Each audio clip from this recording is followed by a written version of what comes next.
Welcome to our channel dance joy passion ambition.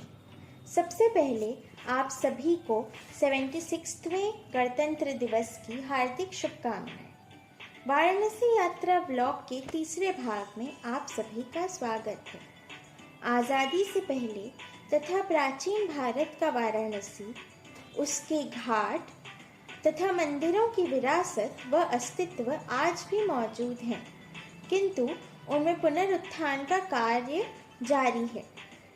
आज के इस ब्लॉग में हम आपको एक म्यूज़ियम का सफ़र दिखाएंगे जिसका नाम है वर्चुअल एक्सपीरियंशियल म्यूज़ियम। यह म्यूज़ियम मानसिंह घाट पर मौजूद राजा मानसिंह के महल में बना है, यानी आप ये भी कह सकते हैं कि राजा मानसिंह के महल को ही इस म्यूज़ियम में कन्वर्ट कर दिया गया है। इसका उद्घाटन 2019 में हमारे माननीय प्रधानमंत्री श्री नरेंद्र मोदी जी ने किया था। आइए वाराणसी की झलक, वाराणसी की प्राचीन गलियों की परंपरा तथा विरासत हम साथ मिलकर देखते हैं।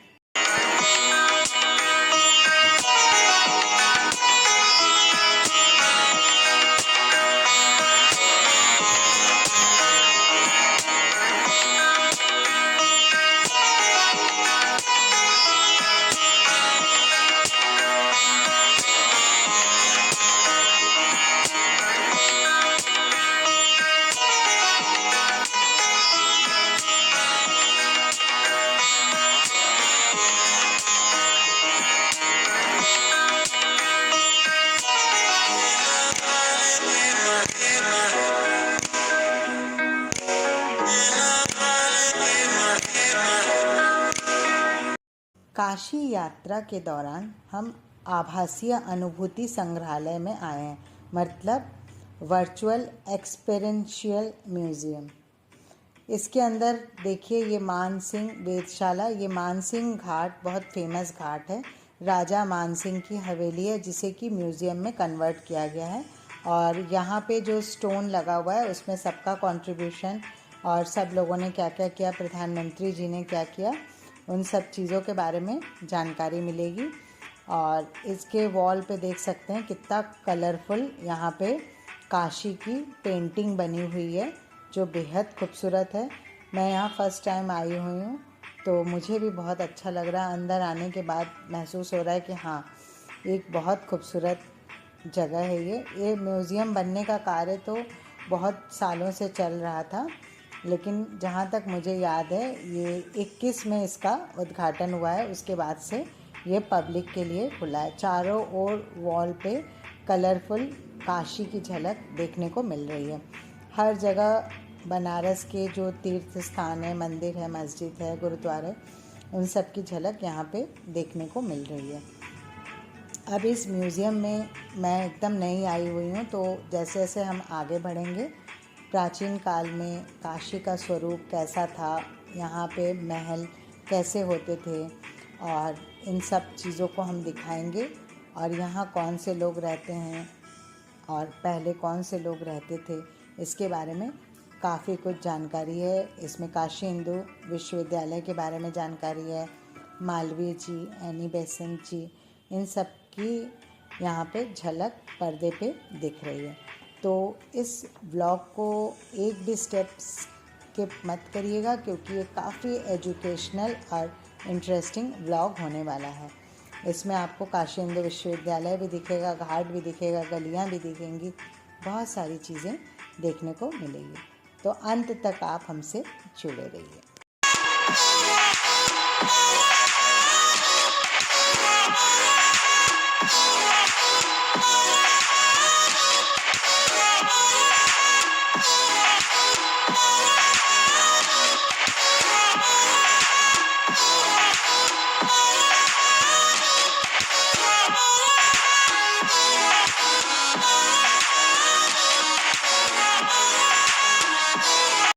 इस ब्लॉग में हम आगे बढ़ते हुए म्यूज़ियम के एक और सेक्शन में पहुंच गए हैं, जहां पर वाराणसी के फेमस एक बनारसी पान भंडार यानी पान की दुकान का सेटअप बनाया गया है। आप देख सकते हैं यहाँ पर एक पान वाले का स्टैचू भी लगाया गया है। और साथ ही यहाँ रखे एलईडी पर पान को बनाते हुए दिखाया जा रहा है। जी हाँ, बनारस की साड़ियाँ और बनारस का पान बहुत ही मशहूर है, तो ये जाहिर सी बात है कि इस म्यूज़ियम में इसका अपना एक कॉर्नर तो ज़रूर होगा।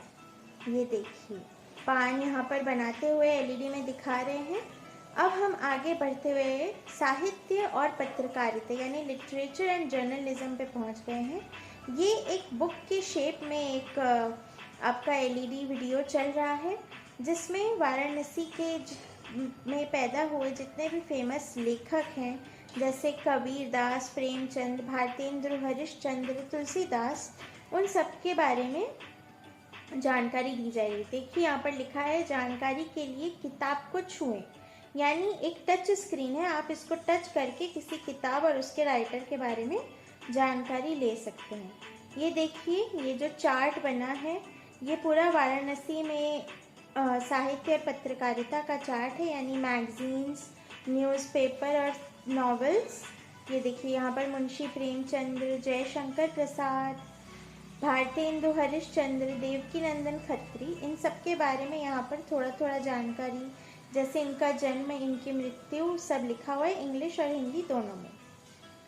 अब ये दूसरा सेक्शन है जहाँ पर आपको टेक्सटाइल इंडस्ट्री, वाराणसी का टेक्सटाइल इंडस्ट्री दिखाया गया है। साथ ही ये दी फेमस सिल्क रूट का मैप है। सिल्क रूट जहाँ से मतलब जिस पे चाइना और इंडिया के बीच में तथा इजिप्ट तक सारी ट्रेडिंग, सारा व्यापार हुआ करता था प्राचीन समय में, ये उसका पूरा मैप बना हुआ है। सिल्क रूट का नाम ही सिल्क टेक्सटाइल पर रखा गया है, क्योंकि इस रूट पे सबसे ज़्यादा उसी का आयात और निर्यात होता था। ये देखिए, हिस्टोरिकल बैकग्राउंड और सब कुछ लिखा है। आप यहाँ पर खड़े होकर इसे आराम से पढ़ सकते हैं। दोनों भाषाओं में यहाँ पर जानकारी दी हुई है। जिसे हिंदी में पढ़ना हो वो हिंदी में पढ़ सकते हैं, जिसे अंग्रेज़ी में पढ़ना हो वो अंग्रेज़ी में पढ़ सकते हैं। ये अलग अलग रेशे हैं टेक्सटाइल के, और साथ ही यहाँ पर इंस्ट्रूमेंट्स रखे हैं जिनसे काम लिया जाता था, और ये उनके नाम हैं: लाल ताना, पगिया, सफ़ेद ताना, सिरकी, सेकुआ, डरकी, और ये भी एक तरह के इंस्ट्रूमेंट्स हैं जिनसे काम लिया जाता था। तो आप हमारे इस व्लॉग में अंत तक जुड़े रहिए और देखते रहिए हम आपको आगे क्या क्या दिखाते हैं।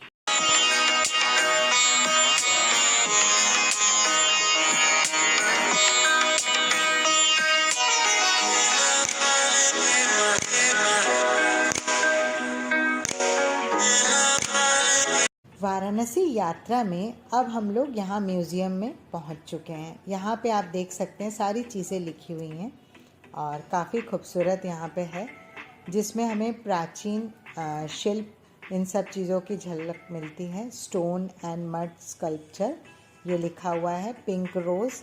और इसमें सबसे बड़ी खासियत क्या है पता है?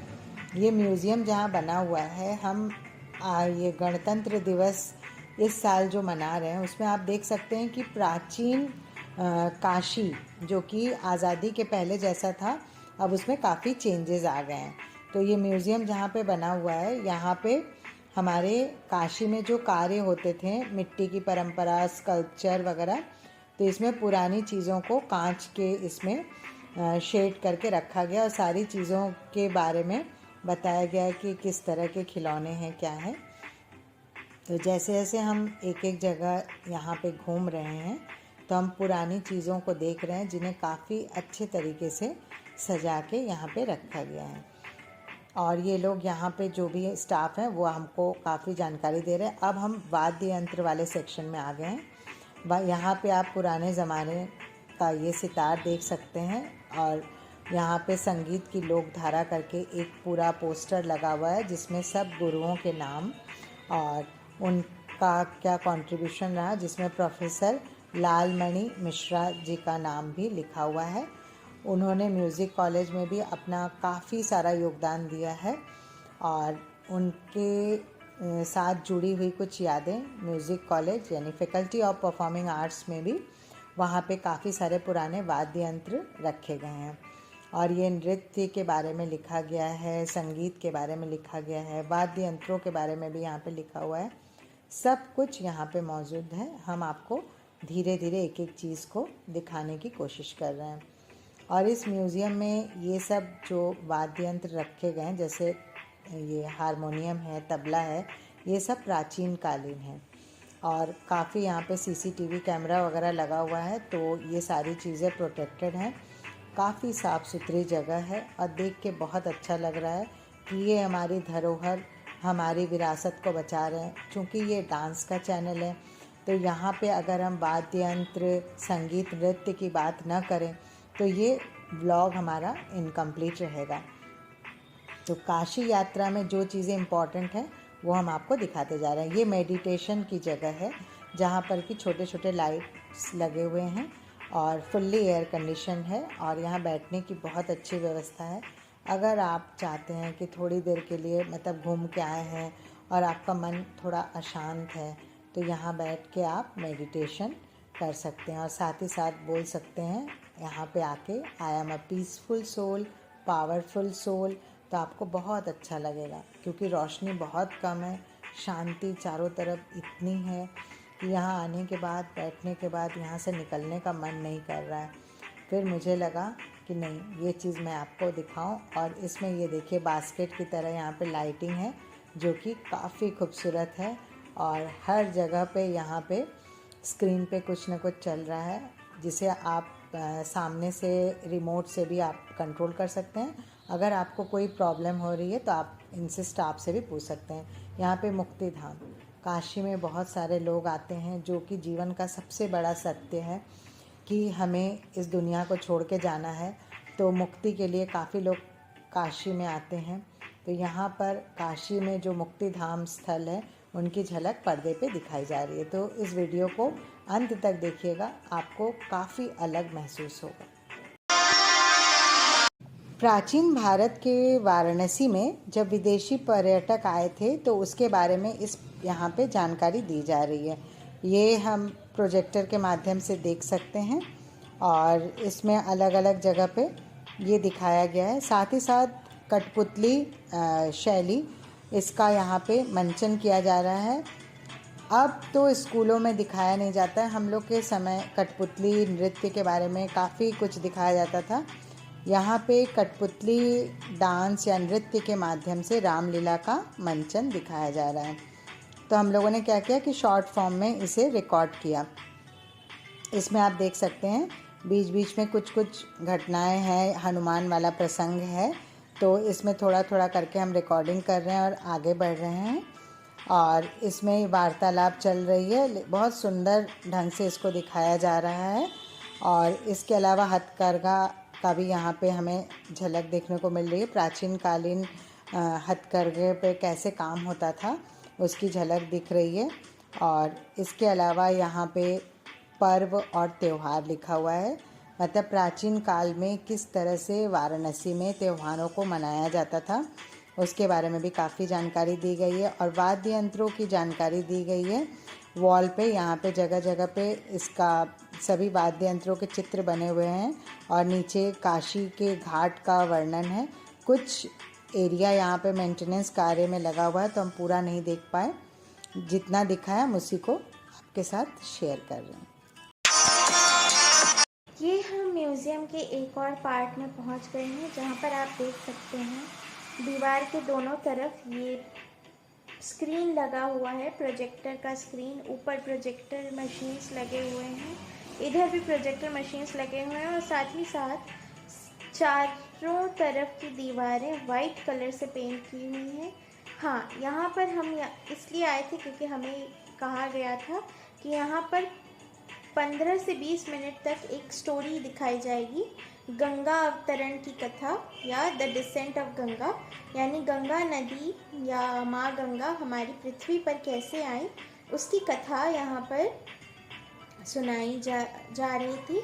ये उनका रेगुलर शो है, हमेशा ये होता है, दोपहर 1 बजे से ये शो होता है और 15 से 20 मिनट का ये शो होता है। हमने इस जितना हो सके उस कहानी को रिकॉर्ड किया, पर हम उसका ऑडियो जो वहाँ पर चल रहा था वो अपने वीडियो में शेयर नहीं कर सकते हैं क्योंकि कॉपीराइट स्ट्राइक की प्रॉब्लम हो सकती है, इसलिए हम अपनी तरफ से आपको उस वीडियो के साथ गंगा अवतरण की कथा शॉर्ट में सुनाने वाले हैं इस वीडियो में। तो आप हमारे साथ आगे जुड़े रहिए और देखिए इस कहानी को।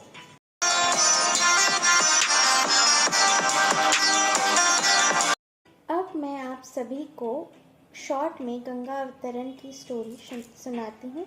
ये कहानी मैं इंग्लिश में सुना रही हूँ ताकि जिसे हिंदी समझ में न आता हो वो भी इस कहानी को समझ सके। गंगा ब्रह्मा की पुत्री थी। वह स्वर्ग लोक में रहती थी तथा उन्हें माना जाता था कि वो बहुत ही चंचल, यानी she was very playful. So one day when sage Durvasa, Rishi Durvasa went to Swarglok, Ganga river accidentally insulted him. So he cursed her that she won't be living in Swarg anymore and she will have to descend on the earth and will have to purify all the sins committed by the humans on earth. So when Brahma requested sage Durvasa to lighten his punishment, so he said that Ganga may return to Swarglok once she is completely polluted, contaminated and dirty from washing away all the sins of the humans on earth. So now the story of the descent of Ganga, yani Ganga Avtaran, goes like this. When King Sagar of the Surya Vamsh decided to perform the Ashwamedh Yagya, his courtiers discovered that the sacrificial horse had gone missing.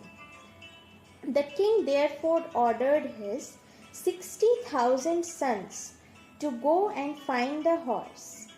The arrogant princes went about burning and destroying places in their quest to find the horse.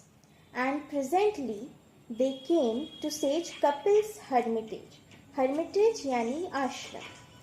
They found him in meditation and saw that the horse was tied next to him. Now, the catch here is that the horse was stolen by god Indra, and he, in order to fame sage Kapil and also to harm the sons of King Sagar, tied the horse with a tree in sage Kapil's ashram. So the princes went to sage Kapil and harshly demanded that he at once opens his eyes, breaks his meditation and hands the horse over to them. Sage Kapil was with yoga power above the earth. They thought this is the culprit and set fire underneath him. His bottom started heating up and he immediately opened his eyes. When he opened his eyes, due to his rage, all the princes became ash. Far away, the king was thinking, what happened to my children? They are not coming back. So he sent his only remaining son, the young Prince Anshuman. Prince Anshuman met sage Kapil and learnt of the whole event. He apologized to the sage and asked how he can provide his brother's soul mukti from their sins. So, upon the sage's counsel that if Anshuman wanted his brothers back or wanted them to be at peace, he must perform their cremation rites with the holy water of the river Ganga. And Ganga is the river of Swarg. She only flows in Swarg and doesn't flow on earth. Throughout his life, Prince Anshuman struggled to bring Ganga down. He said, until Ganga flows on their ashes, they are not going to get liberated. And thus, with his struggle, he died. Throughout his life, he struggled, but nothing happened. Then came his son Bhagirath. Bhagirath refused to rule the kingdom until he had brought the river Ganga down on earth and liberated the souls of his ancestors. So Bhagirath prayed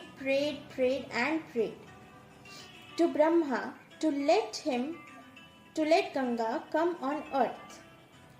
Brahma said when he appeared, happy from his prayer, that it cannot be released like that,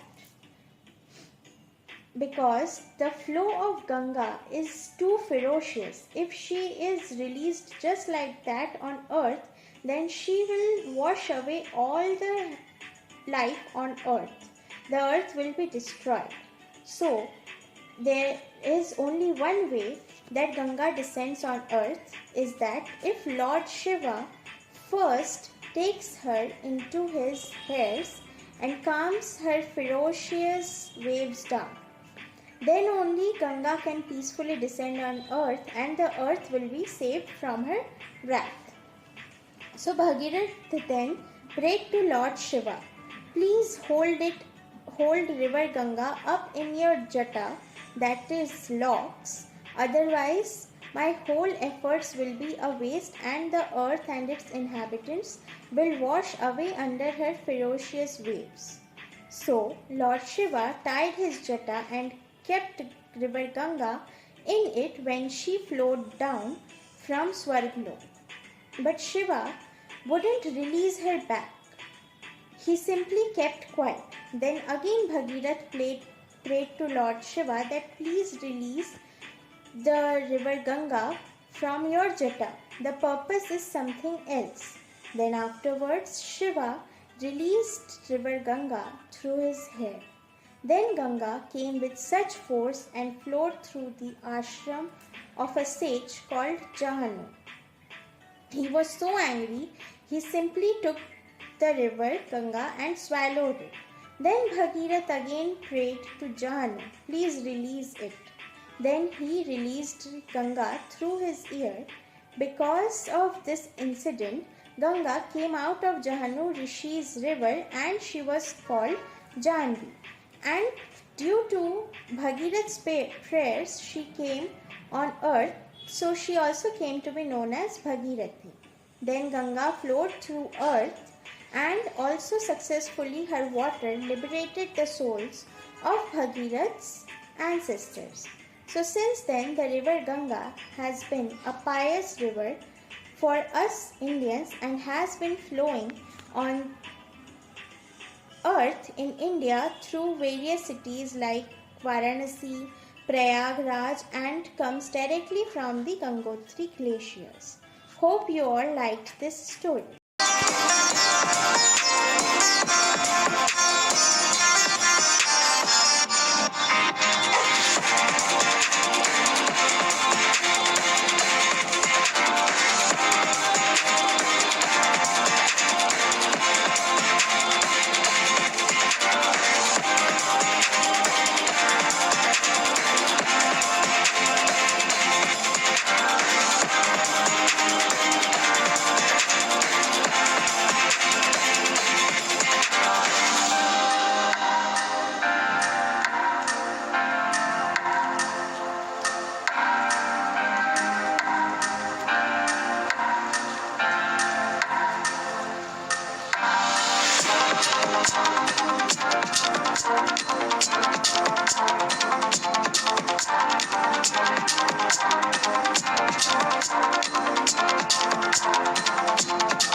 Ganga अवतरण की कथा देखने के बाद हम museum के दूसरे एक भाग में पहुंच गए हैं। ये म्यूज़ियम का आउटर एरिया है, जहां से ऊपर छत पे जाने का रास्ता है, जहाँ पर मानसिंह ऑब्जर्वेटरी यानी मानसिंह वेधशाला है। इस वेधशाला में या ऑब्जर्वेटरी में, जो कि हम आपको आगे दिखाने वाले हैं, सोलर क्लॉक मतलब एंशियंट इंडिया का, ये देखिए, ये सन क्लॉक या सोलर क्लॉक बोल सकते हैं, ये वही है। ये देखिए, ये सोलर क्लॉक के अलग अलग उपकरण हैं। इनका नाम तो हम ठीक से देख नहीं पाए थे और इनका नाम है भी थोड़ा कठिन क्योंकि हिंदी में एकदम लिखा था। बट ये सन क्लॉक की यानी सूर्य घड़ी के ही अलग अलग पार्ट्स हैं जिन्हें अलग अलग तरीके से डिस्प्ले पे लगाया गया था। अब हम हमारे इस ब्लॉग के तथा वाराणसी यात्रा के अंत तक पहुंच गए हैं। इस वीडियो का अंत करने से पहले हम आप सभी को इस वर्ष के गणतंत्र दिवस समारोह या सेलिब्रेशंस की कुछ खास विशेषताओं के बारे में बताना चाहेंगे, जिनमें गणतंत्र दिवस की परेड में शामिल महाकुंभ मेला, प्रयागराज का दृश्य, नौसेना में शामिल 2 वॉरशिप तथा 1 सबमरीन और साथ ही इस समारोह में शामिल होने वाले विशेष अतिथि के बारे में हम आपको बताएंगे। तो सबसे पहले हम चलते हैं महाकुंभ मेला की ओर। इस बार प्रयागराज में 144 ईयर्स के बाद महाकुंभ का आयोजन किया गया है। तो जाहिर सी बात है कि जो गणतंत्र दिवस के परेड में झांकियाँ होंगी उसमें उत्तर प्रदेश की झांकी में इसका दृश्य ज़रूर रहेगा। साथ ही जब हम परेड में आगे बढ़ के देखेंगे, सेना वाले पार्ट में आएंगे, तो उसमें यह भी दिखाया जाएगा कि कैसे नौसेना में 3 नई चीज़ें शामिल हुई हैं, जिसमें 2 वॉरशिप हैं और 1 सबमरीन है जिनका नाम है INS वागशील, INS नीलगिरी और INS सूरत। अब हम आगे बढ़ते हैं और आपको बताते हैं कि इस बार गणतंत्र दिवस के समारोह में विशेष अतिथि कौन होंगे। इस बार के गणतंत्र दिवस के समारोह में भारत के विशेष अतिथि होंगे इंडोनेशिया के राष्ट्रपति यानी कि प्रेसिडेंट प्राबोवो सुबियांतो। तो हम अब इस वीडियो का यहीं अंत करते हैं और आप सभी को एक बार फिर 76th रिपब्लिक डे की हार्दिक शुभकामनाएं। Have a nice day. जय हिंद।